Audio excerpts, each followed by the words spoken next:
अस्सलाम वालेकुम दोस्तों। तो एक और मैच ख़त्म हो गया और हम वर्ल्ड कप में एंड की तरफ जा रहे हैं। अभी हम जिंदा हैं। हमारी पनौती शायद न्यूजीलैंड पे पड़ गई है इस बार। अब देखो कहीं ऐसा ना हो कि न्यूजीलैंड इतना बेहतरीन तरीके से जीतता हुआ आ रहा था और अब वर्ल्ड कप से बाहर हो जाए, क्योंकि शुरू में बड़ा ही डोमिनेंट किया इन्होंने।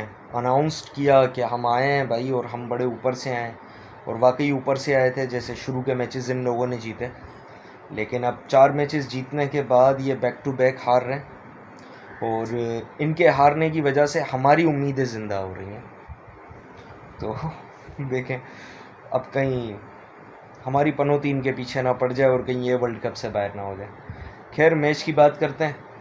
क्वांटन डिकॉक एक और सेंचुरी, और क्या ही इनिंग थी, क्या ही बेहतरीन इनिंग थी। मुश्किल कैचेस थे एक्चुअली जो आए उनकी, मतलब जो निकले। न्यूजीलैंड ने अटैम्प्ट्स किए, खूबसूरती से किए, लेकिन अब वो कैच नहीं पकड़ सके। बहुत मुश्किल कैचेस थे, तकरीबन 3 एक कैचेस छूटे जो सारे मुश्किल थे। तो सेंचुरी कर गए और ये इनकी चौथी सेंचुरी थी। इससे पहले कुमार संगकारा 4 सेंचुरीज़ कर चुके हैं 2015 में, ये उनके बराबर आ चुके हैं।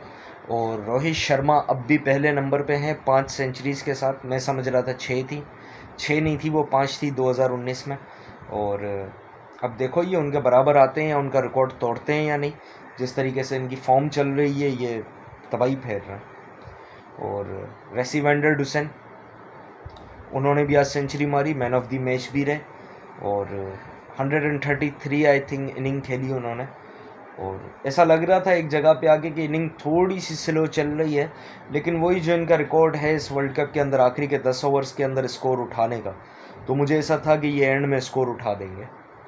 और फिर मुझे ऐसा लग रहा था कि जैसी टीम है न्यूजीलैंड की, शायद ये इन्होंने 20-30 रन्स कम बनाए हैं। पर इन्होंने 20-30 रन्स कम नहीं बनाए थे, इन्होंने 190 रन्स ज़्यादा बना लिए थे। क्योंकि न्यूजीलैंड आज बड़ा ही अंडर प्रेशर दिखाई दे रहा था, उस तरीके की परफॉर्मेंस निकल के आई नहीं न्यूजीलैंड की तरफ से। तो रेसी वैंडर डुसेन ने सेंचुरी मारी, डेविड मिलर ने एंड में आके क्विक 50 मारी, कैमियो प्ले किया अपना। 23 बॉल्स पे आई थिंक 53 रन्स बनाए उन्होंने, 23-24 बॉल्स पे, और तेज़ 50 मारी है। हेनरी क्लासन को आज मौका नहीं मिल रहा, और जितना मिला उन्होंने वो स्कोर किया, थोड़ा बहुत 15-20 रन आई थिंक कुछ बनाए। और मार्करम को एक ही बॉल मिली, आखिरी बॉल इनिंग की, और उन्होंने 6 पे फेंक दी। तो रिज़ल्ट निकला 350 प्लस का टारगेट दिया, और न्यूजीलैंड आई चेस करने के लिए। लेकिन येनसन, मतलब जिस तरीके से बैटिंग में Quinton de Kock, Rassie van der Dussen, Henry Klaasen, David Miller, इन लोगों ने बैटिंग संभाल ली है, उसी तरीके से येनसन ने, केशव महाराज ने बॉलिंग संभाल ली है, और आज भी उन्होंने अपना रोल कंप्लीट किया। येनसन ऊपर से विकेटें ले रहा है अपने पावर प्ले के अंदर, फर्स्ट स्पेल के अंदर, और आज भी ली उसने विकेट, जल्दी विकेट गिराई है। और न्यूजीलैंड के बैट्समैन नहीं चल सके, बिल्कुल नहीं चल सके। समझ ही नहीं आया, 1-2 बाउंड्रीज लगे, फिर एक विकेट चली जाए, फिर 1-2 बाउंड्रीज, फिर एक विकेट चली जाए। यही होता रहा पूरे मैच के अंदर, और कोई भी नहीं चला। इवन आज रविंद्र भी नहीं चले। हाँ ठीक है, मतलब आखिर कब तक चलेगा, बहुत चल लिया यार, सही है। अच्छा वर्ल्ड कप जा रहा है उसका। आज नहीं चल सका, येंसन ने ऊपर से 2 विकेट्स ले ली थी, एक रविंदर की ले ली, एक आई थिंक कॉनवे की ले ली थी। फिर यंग भी आउट हो गए, कोई बैट्समैन नहीं चला, डैरिल मिचेल भी आउट हो गए, ठीक है। और कोई बैट्समैन, टॉम लेथम वगैरह, कुछ भी नहीं, ठीक है। येंसन ने 3 विकेट्स ली, एक विकेट फिर नीचे आके ली थी उन्होंने अपने अगले स्पेल के अंदर। और Keshav Maharaj top wicket taker रहे, 4 विकेट्स ली उन्होंने साउथ अफ्रीका की तरफ से। रबादा ने बहुत अच्छी बॉलिंग कराई, 1 ही विकेट मिली। कोएट्जी को 2 विकेट्स मिली। और रिज़ल्ट ये निकल के आया कि न्यूजीलैंड पैक हो गया, और 190 रन से वो लोग ये मैच हार गए। न्यूजीलैंड की तरफ से सिर्फ ग्लेन फिलिप्स ही 50 प्लस स्कोर कर सके, उन्होंने 60 रन से स्कोर किए। और एक बड़े मार्जिन से साउथ अफ्रीका ने न्यूजीलैंड को भी मैच मार दिया। यहाँ पर 2 चीज़ें बात करने जैसी हैं। सबसे पहले तो ये कि साउथ अफ्रीका की अनाउंसमेंट, जैसे उन्होंने खुद को अनाउंस किया इस वर्ल्ड कप के अंदर, मतलब वो रुक ही नहीं रहे। वो बिल्कुल नहीं रुक रहे किसी भी हिसाब से। और मतलब देखने लायक होगा जब वो सेमीफाइनल के अंदर ये लोग आएंगे। उम्मीद है इस बार सेमीफाइनल ये लोग जीतें और ये फ़ाइनल की तरफ आएँ, और अगर फ़ाइनल में हम इनके सामने हो तो ये बल्ले हार जाएं, फिर बेशक हार जाएं, फिर इनका हारना बनता है। अदरवाइज़ अगर हम ना हो तो फिर ये जीत जाएं। जब वहाँ तक पहुँच ही रहे हैं, आज तक इन्होंने कभी वर्ल्ड कप का फ़ाइनल नहीं खेला है, और हम पता नहीं होंगे नहीं होंगे, ये बात मैं वैसे ही कह रहा हूँ। लेकिन ये कि चांस तो बन रहे हैं दोस्त, चांस तो बनते हुए दिखाई दे रहे हैं। अब खैर अभी आगे मैचेस हैं, और न्यूजीलैंड एक ऐसी टीम है जिनके हाथ एक कमज़ोर टीम चढ़ेगी, जो कि है एक कमज़ोर टीम के साथ। अब पता नहीं अफ़गानिस्तान के साथ इनका है और श्रीलंका के साथ ऑस्ट्रेलिया का है, मतलब मैं थोड़ा सा भूल रहा हूँ, लेकिन एक कमज़ोर टीम हाथ आएगी, ठीक है, न्यूजीलैंड के। तो वो उन्हें कोशिश करेंगे कि ना सिर्फ मैच मारें, बल्कि मैच मारने के साथ साथ अच्छे रन रेट, अपना नेट रन रेट बेहतर करें, ताकि पाकिस्तान अगर कहीं उन्हें फंसा भी देता है तो फिर भी वो अपना रास्ता बना लें और आगे निकल जाएं। खैर ये बात तो इस्टेब्लिश हो गई कि इंडिया और साउथ अफ्रीका तो पहुंच चुके हैं आगे, और अब बाकी की दो टीम्स कौन सी हैं ये देखनी है। न्यूजीलैंड और ऑस्ट्रेलिया हैं, या न्यूजीलैंड और पाकिस्तान हैं, या ऑस्ट्रेलिया और पाकिस्तान हैं, ठीक है। रेस तो एक्चुअली अभी अफ़गानिस्तान की भी बाकी है, वो भी अभी हैं इस रेस के अंदर, और बड़ी खुशी हो रही है मुझे ये कहते हुए कि अफ़गानिस्तान इन टीम्स के साथ मतलब सेमीफाइनल की रेस में लगा हुआ है।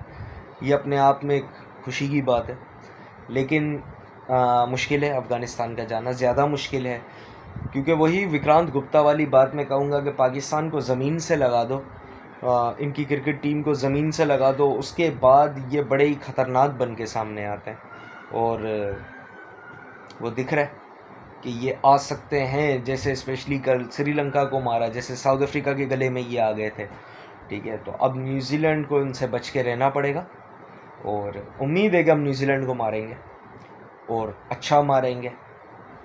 अब देखें आगे क्या होता है। अगर वो जैसे कि मैंने आपको कहा था कोई मौजज़ात हो गए और कोई मतलब एंड में आके हमारा वर्ल्ड कप इसी पे फंस जाता है कि यार उसकी बस खाई में गिर जाए, वहाँ बारिश हो जाए, वहाँ तूफ़ान आ जाए, वहाँ ज़लज़ला हो जाए, और हम इनके ख़िलाफ़ मैच जीत जाएं, तो बस फिर हम सेमीफाइनल में पहुँच गए। तो होप फॉर द बेस्ट। अब क्या करें, मतलब एक अलग फील है, पता है, एक अलग फील है पाकिस्तान क्रिकेट टीम का सपोर्टर होना।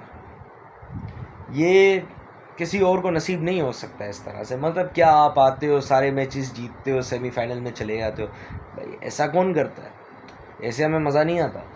हम पहले जीतते हैं, फिर हारते हैं, फिर बहुत बुरी तरह हारते हैं, फिर एंड में आके कहीं फंस जाते हैं, फिर कहीं बारिश हो जाती है, कहीं तूफ़ान आ जाता है, कहीं ज़लज़ला आ जाता है, किसी की बस खाई में गिर जाती है, कुछ ऐसा हो जाता है, और फिर हम अचानक ही उठ जाते हैं, और उठ जाते हैं, एक दो अपसेट हो जाते हैं टूर्नामेंट के अंदर, और हम निकल जाते हैं किसी तरीके से। देखें अब इस वर्ल्ड कप में क्या होता है। खैर उम्मीद नहीं है, मतलब वो सही है एक्चुअली नहीं, लेकिन वो समझ रहे हो ना, मतलब ठीक है, हो जाए तो अच्छा है, हो जाए तो अच्छा है, मज़ा आएगा, बहुत मज़ा आएगा। और देखते हैं। बहरहाल न्यूजीलैंड के लिए डर लग रहा है कहीं यहाँ से आके जिस तरीके से उन्होंने अपने आप को अनाउंस किया था, कहीं उसके बाद ये वर्ल्ड कप से बाहर ना हो जाए। तो देखते हैं क्या होता है। साउथ अफ्रीका बेहतरीन खेला, आगे भी ये इसी तरीके से खेले, उम्मीद करते हैं। और अब देखते हैं आगे क्या होता है इस वर्ल्ड कप में, कौन सी टीम है वो 4 जो जा रही हैं, 2 तो एक्चुअली फाइनल है, ऑलमोस्ट 2 रहती हैं। तो देखें वो 2 टीम्स कौन सी हैं। ऑस्ट्रेलिया के भी अभी मैचेस हैं, 3 मैचेस रहते हैं। देखें ऑस्ट्रेलिया के साथ क्या होता है, न्यूजीलैंड के साथ क्या होता है, और पाकिस्तान क्या करता है। तो उसके बाद फैसला हो जाएगा कि हम कहाँ हैं, हम यहाँ हैं या हम वहाँ हैं, हम सेमीफाइनल में जा रहे हैं या हम लाहौर आ रहे हैं, ये बात पता चल जाएगी। तो मज़ा आया, आज का मैच भी अच्छा था, और फिर मिलते हैं नेक्स्ट मैच के बाद उसकी एनालाइजिंग में आपसे। तब तक के लिए अपना ख्याल रखें। अल्लाह हाफ़िज़।